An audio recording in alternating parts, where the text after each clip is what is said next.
And start recording. Okay. All right, so hi everyone. So it's our great pleasure today to have Professor McIntyre, who is a professor in psychiatry, pharmacology, and he is a renowned speaker on a lot of different elements in psychiatry, mental health. He is actually one of the most cited researchers globally, as I've shared with you online. So we're very fortunate to have Dr. McIntyre come and give us a talk on what's happening in the world around us. And I think he always has really amazing things. So I guess we'll digitally kind of just welcome Dr. McIntyre Yeah. to our seminar. Professor Ju, thank you. And thanks for inviting me. And good morning, everybody. And I think that the city of Toronto is probably breathing a little sigh of relief that things are starting to open up. I think we're all not just looking forward to that, but we're also looking forward to getting out and getting back to some type of semblance of what we had before. So a robust good morning to you. And I want to really get right down to business here and show you some really interesting new data as it relates to mental health, mental illness, and suicide in the context of this pandemic. So maybe I'll just start off before I get into that with just a brief bio sketch journey. So I'm a psychiatrist. I'm largely involved in research, and I've been especially interested in what causes mental illness and how we can cure it. And that's a big question. And my area of focus has been in the mood disorders area. And I'm at the UHN Toronto Western, and I have seen patients for over 20, 25 years now at my clinic and met many, many patients and families. And it's been really, really clear to me that in neuroscience broadly, certainly psychiatry, we really need to begin to think about doing things differently with respect to how we are thinking about what causes the illnesses and also what we can do to best treat and prevent. And I would say that by now, most of you know that when it comes to disease, whether it's psychiatric disease, medical disease, the phrase is often said that your zip code is more relevant than your gene code. And that's obviously a metaphor for the importance of social determinants. And so it would be a very hard case to make that the COVID-19 situation, that not only being the virus, but the social and political response to it, you'd be hard pressed to find an event in history quite like this that has been so dangerous to mental health. And so my team has been looking at in the brain, what are the underlying molecular and circuit alterations? And we've discovered that inflammation is causing depression, it's causing bipolar disorder in some of our patients. We think this is a pro-inflammatory disease state. We also think in other patients, the underlying disturbance is related to a disturbance in cellular respiration and cellular bioenergetics. So how do we get from that micromolecular perspective of inflammation and cellular metabolics all the way to COVID-19? Well, it's fairly simple. We are organisms that live in a larger ecosystem, and the ecosystem is always changing the brain, not just changing the macro, but changing its microenvironment. And I've been especially interested in not just the risk for mental illness, but what are the resiliencies? What's protecting you? In other words, what are the underlying neurobiological substrates that increase your risk? What's the underlying substrates that reduce your risk of mental illness? And this has taken us on a very interesting journey. And we were beginning to look at a variety of factors around inflammation markers and metabolism. And then lo and behold, COVID-19 starts. And I call COVID-19 the triple threat. Is the triple threat on the brain? Well, three ways. First, we have the fear of the virus. When human beings are exposed to chronic, unremitting anxiety, it has what we call allostatic load. It begins to have a wear and tear effect on the human brain and body because of the activation of the stress response system. Secondly, we have profound insecurity. employment and financial insecurity. In Canada, our unemployment rate has hit almost 15%.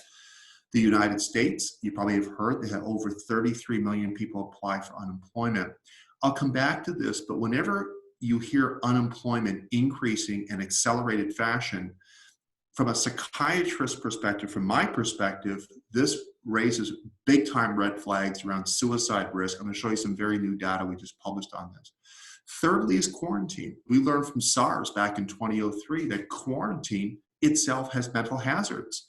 So we have the fear of the virus, the insecurity of finance and employment, very powerful social determinants, and thirdly, quarantine have all happened at the same time. If you go back to the Great Recession, to the Asian financial crisis, the Hong Kong flu in 1968, of course, the Great Depression in 1929, the Spanish flu in 1918, we can keep going further back, you'd be hard-pressed to find an event where all three things happen at the same time. And so the impact on mental health is undeniable. And I've been speaking a lot with media around the world to try and get government to be thinking about the echo pandemic of depression, of anxiety, PTSD, suicide, drug and alcohol misuse that will be in the wake of this pandemic of COVID-19. Let's see if we can begin to talk about another epidemic that set the stage for what we're looking at. Vivek Murthy, Dr. Vivek Murthy was the Surgeon General in the Obama administration. I guess that's about 6-7 years ago now, 5-6-7 years ago. And at the time, he had declared the loneliness epidemic is the greatest threat to health of Americans. The loneliness epidemic has been coined in Japan, other parts of Asia. In the UK, they have a minister of loneliness in the House of Parliament. Loneliness is an issue we've been interested in because of social factors contributing to depression. Amna Majid and Caroline Park are two students, previously of Professor Ju, who in fact did a wonderful synthesis of the literature looking at, this is under review right now, the impact of loneliness on health outcomes. I guess we should define what loneliness is. Loneliness is not being socially isolated. Socially isolated is geographical distancing of you from somebody else. Loneliness is correlated, but it's different. Loneliness is defined as the disconnect between desired and reality with respect to interpersonal relationships. Many people are socially isolated who are not lonely, and many people are in a home right now with 5 or 10 people and 2 dogs and 2 cats who feel very lonely. So they're very, very different. And loneliness has been linked to not only depression and anxiety, but linked to heart disease and premature mortality. In fact, it's often cited that loneliness is linked to an increase of mortality comparable to smoking 15 cigarettes a day. And this was some of the results that came out of the analysis. You'll see the effect sizes. They're very significant, looking at the relationship between loneliness and the impact on anxiety and depression. I'll just take your eyes to the bottom here. This is, look how many studies have been done. This very small print represents all of the work that went into this synthesis to try and pull out all the papers we could find on loneliness and to what extent it affects depression outcome. And it's not good. It increases your risk for depression, and it decreases the likelihood that your treatment, whether it's seeing a counselor or a therapist or taking medication, will be beneficial for you. Now, the loneliness epidemic was a preface to the COVID pandemic, and the loneliness epidemic affects all people, all cultures, all societies, right across the age span. The literature seems to suggest that younger people under 25, older people over 65 may be more likely to be affected, but really everyone can be affected. And there's an interesting sort of set of questions that comes out of this. What's causing this? Is it a change in social structure? Is it the family structure? People like to implicate the digitalization of our world. This is the digital revolution, that people have moved away from meeting friends and, over lunch. Everyone's on Facebook and social media. And I think that discussion is still not complete. I don't think we yet have enough data to sort of really know cause and effect. just on that note, I'll come back to this. Social media is highly correlated with loneliness. It does beg the question, what came first? Is it the case that social media is amplifying people's sense of loneliness? Or is it that people who are lonely are more likely to be on social media? And like a lot of things, the answer could be yes to both of those. But there is, in fact, a number of studies that are hinting that the anonymity of the interaction on social media is not only adversely affecting your mental health, but it could be actually amplifying loneliness. I'm going to show you a study we did in China in the context of COVID-19 that speaks to that. So by now, I think you've all heard about, I think that, of course, we all know COVID, but COVID-19 is not simply a biomedical event. It is a huge mental health event. And like I said, the trifecta of anxiety, insecurity, and quarantine is something I've been looking at the literature extensively the last 2 months. I could not find any, it went way back to like the Black Plague. I couldn't find anything quite like this, where you have an economic assault, a quarantine recommendation from the government, and you have this threat, this unknown threat.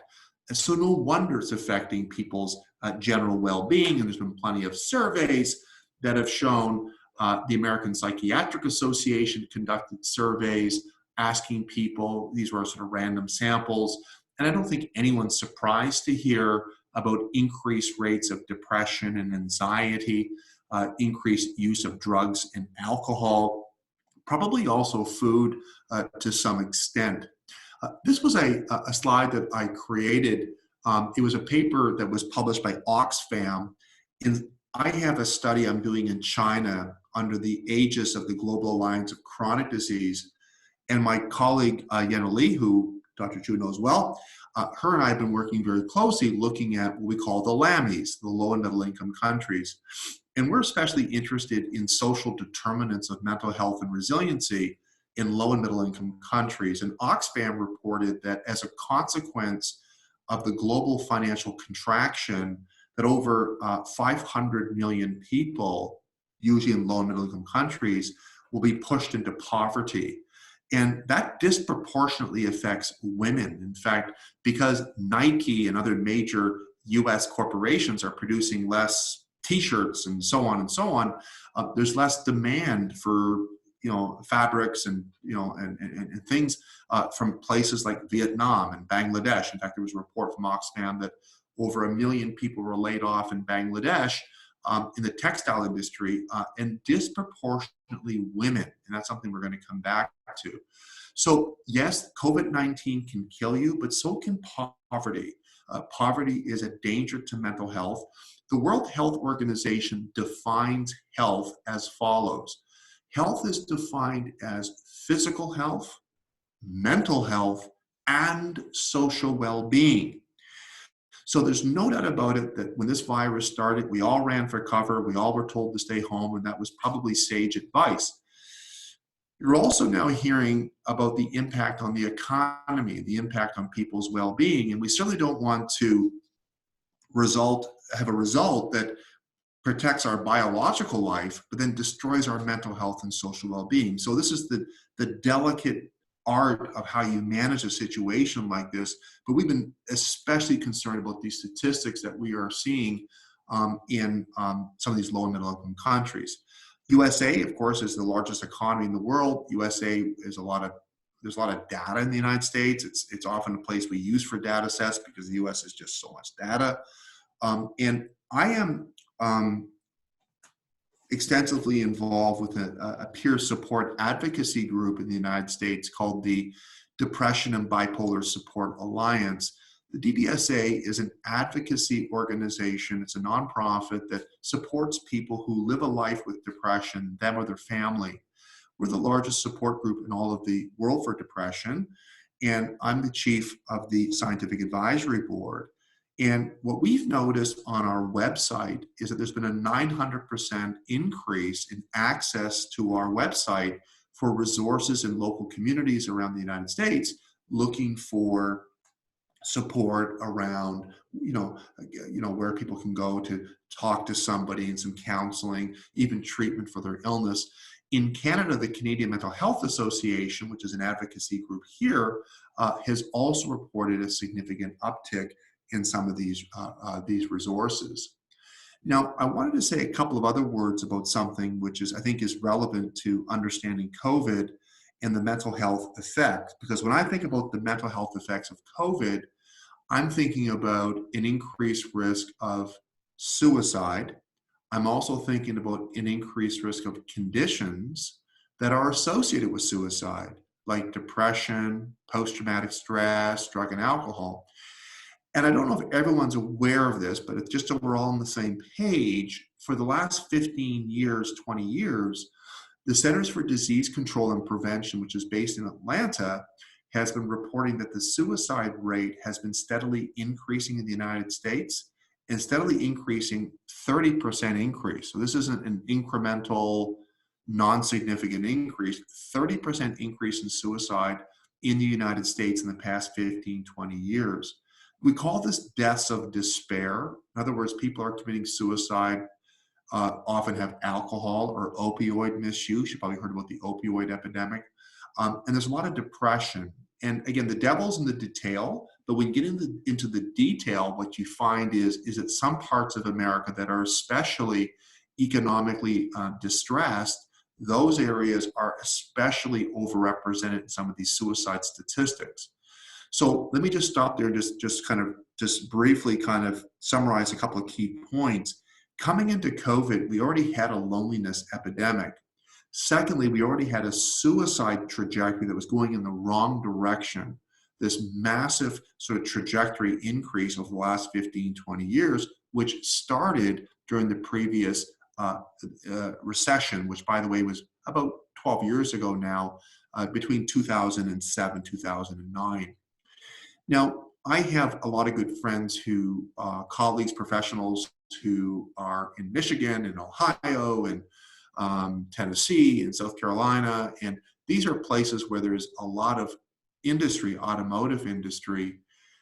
And on the exam, and I don't know if this is more of a metaphor, I don't know if there's really going to be an exam on this, but on the exam, when asked which social macroeconomic factor is most linked to suicide, you're going to circle unemployment.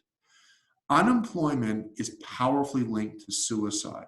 In other words, when we look at everything from poverty to living in what we call a food desert, that is areas that have very poor food supply. You may have also heard of what's called a food swamp. Food swamps are areas where there's a high density of low quality food. So if you're traveling on the highway and you exit to get some gasoline, you probably all know there's lots of McDonald's and Burger Kings. Those are food swamps. Those are overrepresentations of low quality, calorie dense foods. And people in poverty often not only have poor access to good quality food, they live in a food desert, they also have proximity to food swamps. And keep going with that, high crime neighborhoods and so on. If you go through all these social determinants, unemployment jumps out. This was a paper that came out a number of months ago showing a link between automotive plant closings and an increase in overdose from mortality. So with this notion that unemployment is so linked to suicide, what you've all lived through in the last 8 to 10 weeks is the greatest assault, the greatest overnight assault in employment in the history of capitalism that's ever been recorded. We've never seen so many Canadians, Americans, Europeans, right around the world, even throughout Asia, who've been literally put on the unemployment roster. You just never see anything like this. Because what happens typically is that in supply and demand, whenever there's a reduction in the demand, that then leads to unemployment. In other words, if people don't want many cars, there's less demand, so Ford Motor Company stops making as many, they lay people off. That's not what happened here.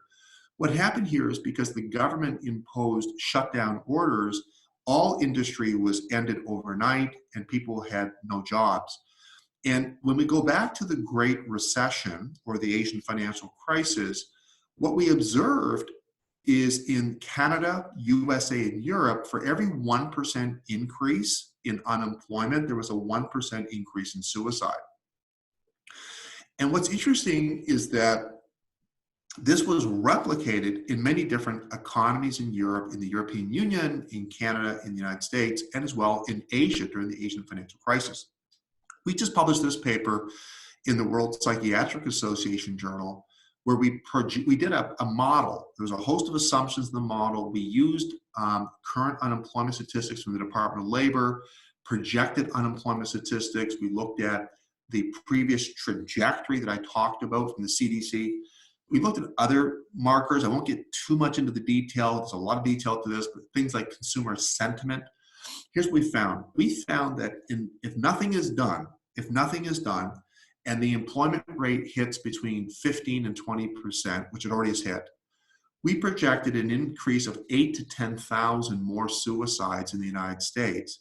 So in the United States, there's about 50,000 suicides a year. We're projecting 60,000 because of COVID. Now, that's not a fait accompli. That's not a done deal. We think we can get ahead of that if we have the appropriate measures in place. For example, after the Great Recession, there was an increase in suicide in Europe. 1% increase in unemployment led to a 1% increase in suicide, 2%, 2%, 3%, 3%.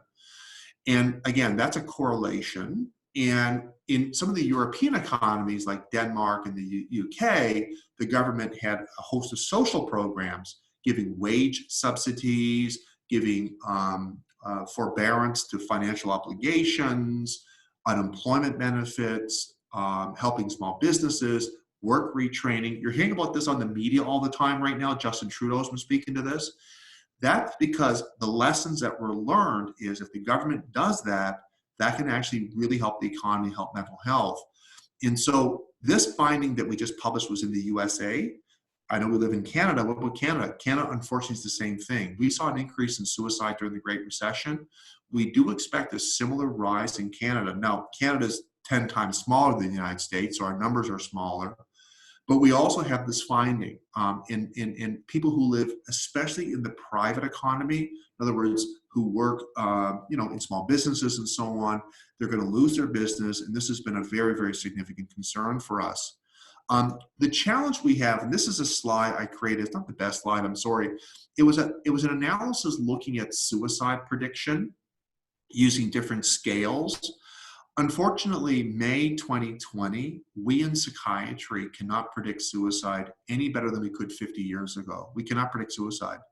We have almost 300 factors that are associated with suicide, but these factors don't really give us good prediction. Let me give you an example. Being male is a risk factor for suicide. Being male. So does that mean we take half of our society and put them in psychiatric hospitals? Of course not, because being male is a risk factor, but its ability to predict that you're going to do it is so weak, it's irrelevant. It doesn't have any relevance or what we call predictive utility. And so you've been hearing a lot about contact tracing and using apps, and people are, of course, raising appropriate concerns about confidentiality and privacy and all that type of thing. I bring that up because there's a real interest in suicide research that we need to start using some of this digital capability.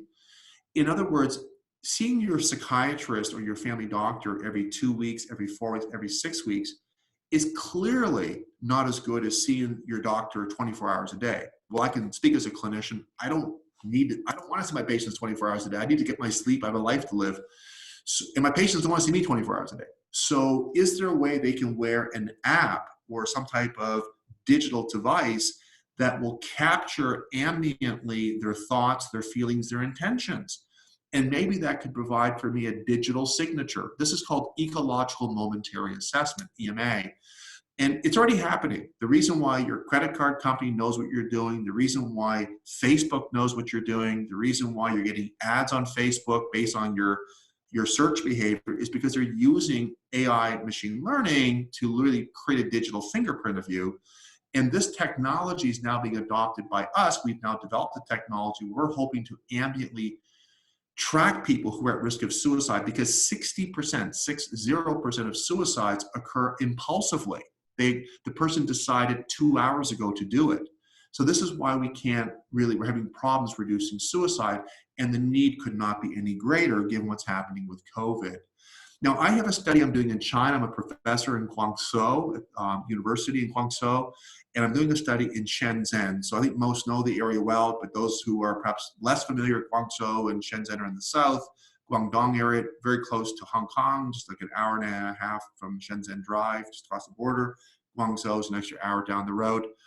High-speed train's awesome from Hong Kong, just less than an hour. It's really close. And we've been looking at the impact of COVID on the mental health of the general population, as well as people who have depression or, already, or anxiety. And I'll just give you the bottom line, because we've done about 20, 25 studies now. It won't surprise you, the general population is very, very stressed. And what we're noticing is that the risk for depression and anxiety has gone up about 30% in Shenzhen, Guangzhou, and Wuhan. We have some sites in Wuhan as well.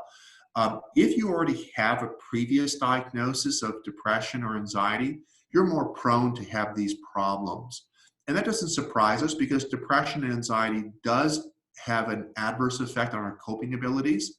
What I'm especially concerned about is if you have depression, depression's linked to immune dysregulation. And we're especially interested in trying to figure out if people who already have mental illness are more prone to the COVID-19 and or complications. Because you've all been hearing that if you have hypertension or morbid obesity, or if you have cardiovascular disease, type 2 diabetes, we've been hearing about this from New York, especially people who have those concurrent conditions, who are often elderly, are more prone to COVID and its complications. Well, everything that I just said affects people with depression twice as much as the general population. People with depression have more obesity, more diabetes, more heart disease, almost twice as much as the general population. And Professor Drew's had me as a guest speaker over the years, and I've talked about how obesity and diabetes not only is more common in my patients, but it also adversely affects their brain health. So we're looking at that as we speak. But what we found was, and you're not surprised to hear this, very severe levels of depression and anxiety, insomnia and stress, using various scales that we have to measure this in the general population. I want to just push ahead to something else I want to share with you, which I think you'll find interesting, and that is the whole issue of quarantine. I've been, frankly, it's interesting. There's no question that when a tornado is coming, we should all run for cover. If a tornado is coming, you're going to hear me like yelling at you, run for cover. But how long can we hide? And this has been the challenge that politicians and civic leaders and social leaders have had, because obviously we don't want to have the infection spreading more than it needs to be, but we don't want to destroy the economy. And there's another thing called quarantine. So just to be clear, quarantine and social distancing, social isolation, quarantine and social distancing, social isolation are used interchangeably, but they're quite different. The word quarantine goes back about 800 years ago. Quarantine, I keep hearing people use them in the same sentence. They're very different. Quarantine, by definition, means you're at risk of the condition. You don't necessarily have it, but you're at risk. Let's say you were exposed to somebody, we want to put you in a room by yourself to see if you get the illness or not. Social isolation typically means you have the condition and we're trying to keep you away from the general population. But anyway, just a little glossary difference. But quarantine in and of itself, we've never seen the world so quarantined. You can make a career studying the effects of quarantine on mental health for the next 20 years. We've never seen anything like this, where everyone's been staying at home. India, China, the massive populations, Canada, everywhere. And we knew from SARS that quarantine, Canada, Toronto was the most affected outside of Asia, that quarantine had terrible effects on people's mental health. Increased risk of depression, anxiety, PTSD. And so we don't want to actually, do one step forward and two steps back. And it goes back to my WHO definition of health. It's physical, mental, and social health. So you don't want to destroy somebody's mental health in order to protect their physical health. And admittedly, this is a very difficult decision that politicians and civic leaders have had to do, because we don't want to have the infection. We don't want to have this going on longer than needed, but we don't want to destroy people's livelihood. Thirdly, quarantine, just being in a room by yourself. We are social organisms. We're not meant to be in rooms. And although, yes, we love our phones, we love WhatsApp, we love WeChat, we love, all the platforms, Zoom and everything else, it doesn't deliver on the same way. And so quarantine was shown in Toronto to very negatively affect people's mental health. That was based on a survey that was done amongst people who were quarantined. And there was a wonderful paper in Lancet published about 8 weeks ago where quarantine was looked at, and quarantine was highly linked itself to adverse mental health. Now, the longer the quarantine, the more difficulties people had financially, the more fear and frustration they had, the more likely quarantine was adverse. But I want you guys to really think about the trifecta. This is a biomedical threat that gives us anxiety. You have the financial threat to many of our citizens, and you have this quarantine. And the quarantine is extremely distressing. There's been studies done in psychology, psychiatry, where people have been kept away from other people. After a while, and you probably have heard of some of these experiments, people in fact get very distressed. They get very upset. They start losing structure, and it's obviously something we're very, very concerned about. And the other part about this is post-quarantine, people in SARS post-quarantine in Toronto, not only did they have distress from the quarantine, but they also said that they felt very stigmatized. They felt like they had a disease that was very, problematic to society. So this is something like I said, it's been unbelievable. Let me just talk a little bit about social media. So I've been talking a lot about with the media around the world about how we can manage our mental health during this incredible assault, the trifecta of anxiety, insecurity, and quarantine. And one of the messages I've been trying to press is we need portion control. Portion control, not just in terms of food. We're probably going to see a lot of people gain weight during this time, not just in terms of alcohol. It's kind of interesting that the liquor store is an essential service, but we need portion control with respect to news media and social media. So we did another study in China where we showed that people who spent more time watching 24 hours of cable TV, frankly, it did more harm to their mental health than their good. Now, you want to be informed, you should be informed, but we think portion control, 30 minutes, twice a day, what's the latest on the news, what's the latest recommendations. On social media, which is interesting because we did this study looking at social media. This was Yenna Lee who led this one. And we had the ability to speak to just shy of 4,000 people in China. And we were trying to find out what were some of the behaviors that mitigated the risk of depression and anxiety. What were some of the things that increased the risk? And we asked about social media. And now, of course, everyone's on social media. Everyone's on WeChat over there. And because everyone's on WeChat anyways, but they're on WeChat a lot because they can't meet their friends in person. And what was interesting was what we found was when we divided the time on social media into less than an hour a day, 1 to 2, 3 to 4, 5 hours a day, what we found was something really interesting. We found that people who spent more time on social media had more distress, more anxiety, more depression, couldn't sleep, really, really upset. And this is in keeping with what we talked about earlier about loneliness. The loneliness epidemic has been highly linked to extensive social media involvement. Now, coming at this from an evolutionary perspective, an anthropology perspective, an ethology perspective in terms of attachment, human beings have evolved to form connections. But we've also evolved to form connections with familiar, with safe, with protective individuals.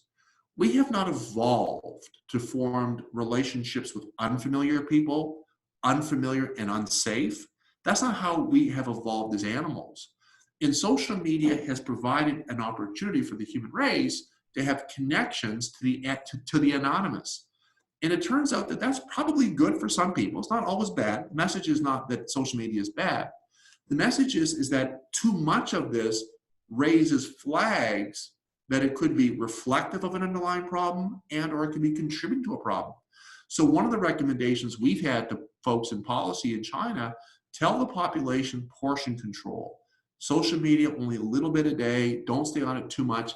And what we found was, we looked at a variety of interactions. I don't want to get too lost into this, but there was a real synergism between social media and distress.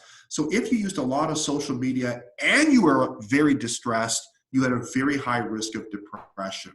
So it's probably the case that social media itself is not so much the poison. It's social media is creating an environment or is creating exposure to other aspects that could be quite toxic. Now, in the United States, there was a study published 3 weeks ago showing that the prescription of anxiety pills has gone up about 40% in the last 1 month before the study.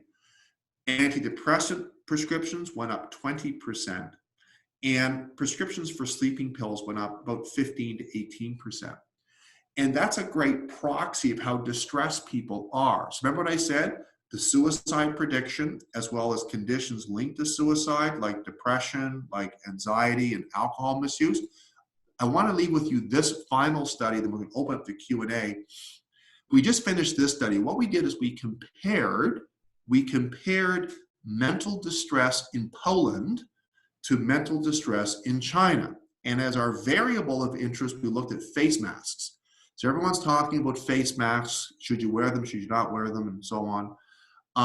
But what we hypothesized is that face masks not only serve a protection against the transmission, either getting it, receiving it, but also had beneficial psychological effects. And in Poland, the adherence to face masks has been very, very low.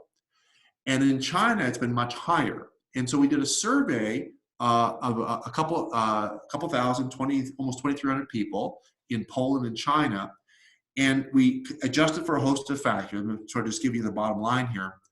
And what we found was, yes, Polish people living in Poland, one of my students is currently in med school in Poland, the face mask adherence was very, very low compared to China. And what we found was when we adjusted for other factors, face mask utilization reduces mental distress.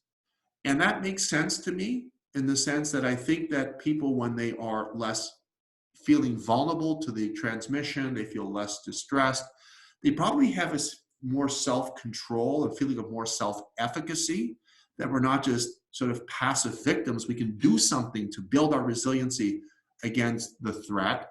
And we found profound differences. So I was asked on a show this morning, a media show this morning, what can people do to stay healthy during COVID? Well, it's everything you were told when you were a kid. Structure your day, get good sleep, get good exercise, portion control on food, alcohol, social, and news media, make good connections with friends. We have to use platforms for now. And listen to some of the public health recommendations coming out. It turns out using masks really benefited your mental health. It probably also helped your physical health, but that's again another story. So I'm going to stop there to leave some time for discussion, but I want to give you that, frankly, this has been the most unique situation with COVID-19, this trifecta of threat on the human brain and human health, something we've never seen before, all happening at the same time. And we have very, very serious concerns about the echo pandemic of mental illness and suicide. You've been hearing so much about flattening the curve. We also think you should prevent the curve of suicide and mental illness. And I start off by saying that your zip code is probably more relevant than your gene code with respect to disease and health. And you're seeing this played out before your very eyes with respect to what's happening with COVID. So I'm going to stop there and give us some time for discussions. All right. So if you do have any questions, if you want to not use your microphone, that's fine. If you feel comfortable enough doing it, please do so. But you can also just type your questions in the chat box, and I'll be happy to relay them to Dr. McIntyre. That was a really interesting talk. I have to say, I'd never considered that having mental health issues actually made you more vulnerable to COVID-19. That was quite interesting. Yep. I was wondering if you had any thoughts. There's currently a lot of discussions around what the semester will look like for students, and it may all continue online. And this is for college, post-secondary school. What would be your recommendations if it is more or less an online? There's a lack of community. there's still going to be a little bit of isolation. Do you have any suggestions or things that you might think would help student mental health where it is still a crisis on campus? It sure is a crisis, and I think most people on the call today, on the program today, know that there's been concerns about mental health among students in general. I mean, there's been a lot of concerns raised at UofT and other universities. Um, as simple and as basic 101 as it sounds, those recommendations I talked about really boost personal resiliency. I cannot overstate how important exercise is. I appreciate it's harder to exercise in your apartment than it is to go into a hard house, things like that. But exercise, I just can't underscore how important that is. And sleep. Again, and I say that knowing it sounds pretty basic, but it's so powerful. The other part is that nothing is more powerful when it comes to stress to really divide the work. In other words, connect with friends through social media. And now again, I did not say social media was bad. What I said is that too much of anything is not good for you. Too much water is not good for you. So too much social media is not good. I think I made that point big enough. But make connections. And the other part is that to the extent you can, one thing we've been encouraging people for their mental health, students especially, is that think about what you can do as a gesture of goodwill to your friends and other people in your community. Because when you do gestures of goodwill, not only does that actually help the person you're benefiting, but also helps your mental health, your resiliency. Portion control we talked about in terms of food and alcohol and all that, that's critical. And I think also what people should do is people should really, really pursue other interests. Yes, you got courses, you got to pass your exams and all that kind of stuff, of course. But, I mean, I'm a so-called biological psychiatrist, which is a terrible sort of moniker because, I mean, some people are more psychologically oriented. I think that's all silliness. It's all the same, psychology and biology. It's a bit like, is it nature or nurture? It's kind of a specious question. It's both. But when Freud was asked about what health was, Freud mentioned that health was to not just to be able to have relationships, but also to be able to work and also to be able to play. And when he meant play, he didn't mean play in a sandbox. What he meant was play means pursue arts, pursue literary interests or whatever you like to do, music and so on and so on. And those boost resiliencies. Finally, there's been a real uptick for in the use of apps for things like mindfulness, in yoga and so on. And all these things are great.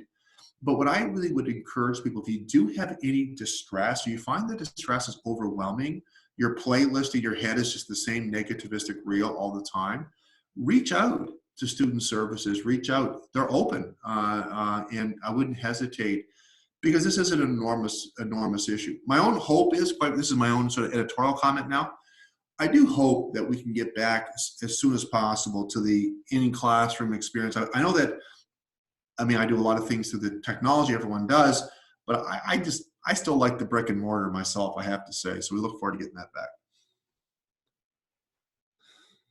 All right.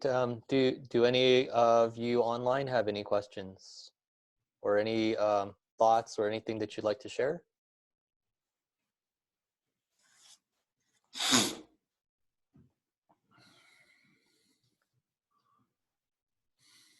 Okay, if you want to just go ahead and type them in, I'll be happy to relay them or turn on your microphone.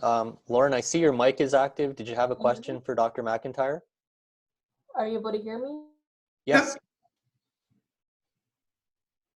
On one hand, I am keenly aware, I think, of the mental health issues. My dad's a psychiatrist, but on the other hand, I've listened to people, I'm not currently in Toronto, I'm at home in Hawaii, but I've listened to my friends describe how people are going outside in Toronto. I've listened to how phase 1 is supposed to happen soon and getting people back outside. And I'm worried that what to do about people who aren't taking it seriously enough, because I don't want to promote fear and I don't want to scare them. But at the same time, it worries me when people aren't compassionate toward other people when they go out like that.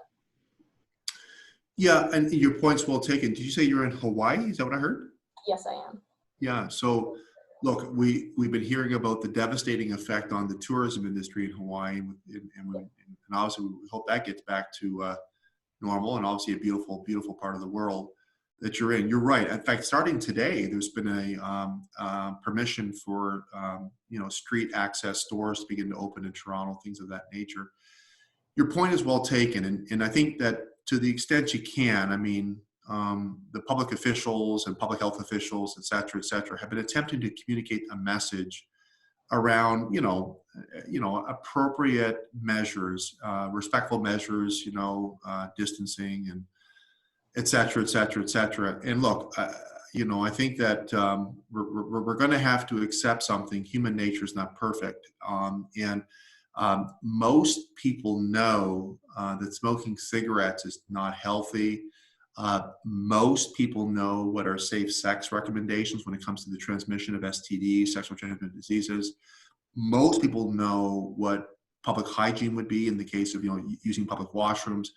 But the fidelity to what's recommended is not perfect, and you know that. So human nature is rational, and it's completely irrational. And there's been behavioral economists who've won Nobel Prizes, like Danny Kahneman, who've talked about the irrationality of the human behavior. So if we were robots, if we were all Watson, everyone would be perfectly listening to their social leaders right now. We're not. We're irrational creatures, and unfortunately, they're going to do what they're going to do. I don't think it's necessarily that they're bad people. I think it's just human nature. And I wrote a paper in Psychology Today recently, and the reason why I did it in Psychology Today is that over 1 million people access psychology a day, a month, and so I wanted to talk about hypocognition, the concept of hypocognition, and I can send the link to Dr. Ju. And look, it's easy to say that people who are, not practicing social distancing, you could say that they're disrespectful or they're just a menace and other negative pejorative words. And look, there are some people out there who are like that. We know that. But I think human behavior is more complicated, and human behavior is very irrational. And often human behavior is a consequence of hypocognition. And hypocognition, I'll send the link to Dr. Drew, is really a concept about people just don't understand. They just don't get the music. They don't understand it. And they just don't really appreciate the risk. And so therefore their behavior reflects that. And it's often used in the context of trying to explain how when you go from, let's say you went to Papua New Guinea or you went to some other island and you meet a tribe or endogenous group that's there, it's been there for thousands of years. We in our Western language cannot relate to what they're talking about. And it's kind of it was described many years ago. And I think in part that's what you see here. So I think that when you hear that people are not exhibiting fidelity to recommendations, it's quick to say that they're disrespectful, that they're bad people. And look, we know there's some people like that, but I don't think that's necessarily a encompassing and comprehensive analysis of human behavior. It's more complicated than that. And there's lots of really good, decent people who are very respectful, kind people who are not doing what they're supposed to be doing. And they do it for a whole bunch of reasons. And it's human nature. And so this is the challenge. So anyway, with that in mind, I would say that we hope to the extent possible, we can, as a society, try to keep all of our nose clean, so to speak, play by the rules. And I think it's going to require some training wheels. I think we all need some training wheels on this, some more than others, to stay on track. But your point's well taken. All right, I see that there are some other questions. So if I can take them in order. So I think, Tawana, if you have a question and you're comfortable turning on your mic.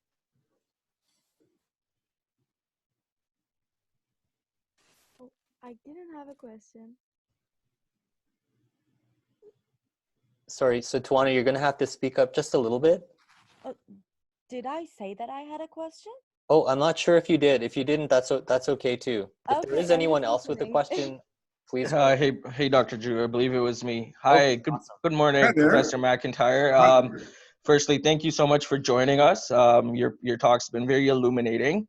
I did have some questions earlier about the took a quick read through your study about COVID-19, the pandemic, lockdown, and psychiatric symptoms being shown. And yeah, I was going to initially ask you like how that translates to populations of addicts and whether they would show responses more similar to depressed individuals, just because, you know, they might have more of a salience towards like chronic stress and changes in the dopamine like mediated reward system.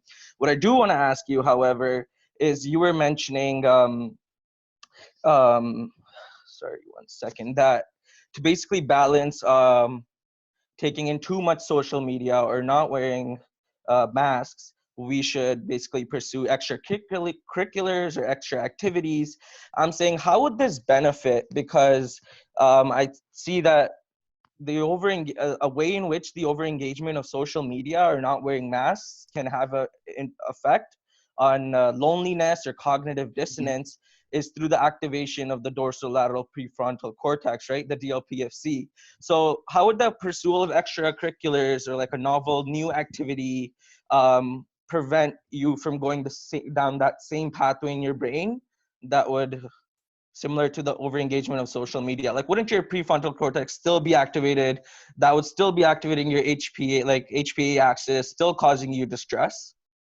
Good point. I think that the issue with social media for me is the one of anonymity. There's other factors about it, and the human brain reacts to unfamiliar with a fight or flight response. So if in fact you're on social media talking to your mother 6 hours a day, I would say that's a long time talking to your mom. But I would say this, I'd also say that if you're talking to your mom for 6 hours a day, it's probably not harmful to your brain, but I would also just say, that's a long time talking to your mom. But if you're talking to strangers for 6 hours a day, the brain reacts to that as a fight or flight response. And when over time, when you develop familiarity with someone online, then of course that's mitigated. But people tend to hop around on social media with different, people. The brain is not wired for that. The brain, well, it is. It reacts to a fight or flight response. So what I'm saying is engage other activities that are familiar, friends, family, loved ones, but do things with people who are familiar. I'm not saying don't be with people unfamiliar. It's a wonderful journey of life to meet people who are unfamiliar. That's how we get to know people. But when you are not ever really getting to know them, you're just going from one stranger to stranger to stranger to stranger to stranger to stranger. The brain is not wired for that type of thing because the brain reacts with a fire alarm to that, and it's not used to that. It's used to our brains have evolved to wire with familiar. So that's the point I'm making. I'm just saying, just use portion control. And I think that if in fact you are able to engage in activities, interpersonal, social, physical, with people, like activities, sports, with people that actually does have a beneficial effect. Folks, I'm just actually, I have till 11:30 booked for this call, but I'm getting lots of texts from my office. Emergency, I have to call them immediately. I don't know what that's about, but they keep texting me, and I probably should just respond to that. It's been a very difficult time for us in the clinic at the moment. Yeah. I think what I could do though, Professor Ju, is that please send me the questions. I'd be happy to address them. And I'd be happy to keep the conversation going. I just want to be respectful to the fact my office is desperately trying to get a hold of you for something. Of course. No, thank you for joining us today. And I'll be in contact via email. And again, really, really an amazing talk. Really very relevant for us now. Hope your office and clinic are okay. And thanks again for joining us. Thank you. Thanks for having me as always. Take care. And again, I could be happy to ask questions afterwards. Yeah, okay. Of course. Thank you. Okay. Take care. Bye-bye. Bye.